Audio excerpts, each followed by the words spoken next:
6h, 10h, le grand matin Sud Radio. C'est l'heure du regard d'Elisabeth Lévy. Bonjour Elisabeth. Bonjour Vous à voulez tous. revenir sur la mort d'Abou Bakr al-Baghdadi. On a peu commenté le fait que Donald Trump ait adressé ses remerciements, entre autres, au régime syrien.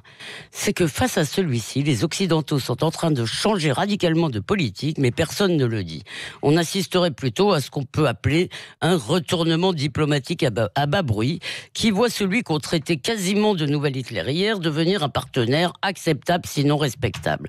On peut s'en désoler, mais à l'évidence, le pestiféré d'hier est aujourd'hui un passage obligé en Syrie, pour une raison très simple, il a gagné la guerre civile. En somme, on s'est complètement trompé. Eh bien, en termes cyniques, nous avons joué la mauvaise carte, mais avec de bonnes raisons. Nous étions dans l'illusion lyrique des printemps arabes, nous voulions y croire.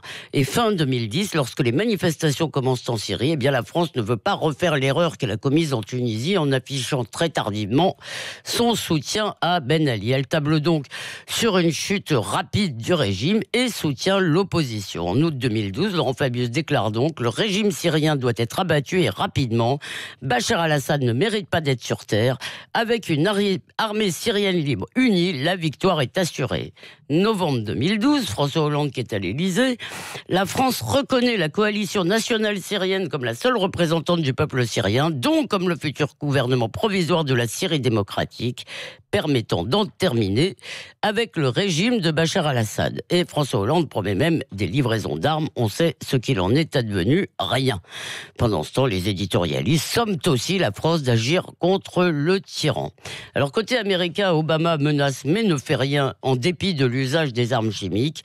Trump, lui, met ses menaces à exécution à 2 reprises, en avril 17 et en mai 18, par des frappes qui restent certes symboliques, mais ont au moins le mérite de dire de montrer que de temps en temps on fait ce qu'on dit. Quoi qu'il en soit, Bachar al-Assad est toujours là, il a reconquis les 2/3 de son territoire, il apparaît presque comme le sauveur des Kurdes face à l'intervention turque, et il est toujours notre allié contre Daesh. Que suggérez-vous, Elisabeth, que nous fassions ami-ami avec des dictateurs sanguinaires ? Ce qui est sûr, c'est qu'il ne sert à rien de se payer de mots. Il faut savoir que nous n'allons pas renverser les régimes qui nous déplaisent. Alors, est-ce que ça veut dire qu'il faut détourner les yeux des atteintes aux droits de l'homme et des massacres ? Non. Il faut fixer des lignes et il faut s'y tenir. Mais si nous voulons avoir une influence dans cette région, il faut aussi renouer avec le régime. Nous n'avons pas vraiment d'autre option.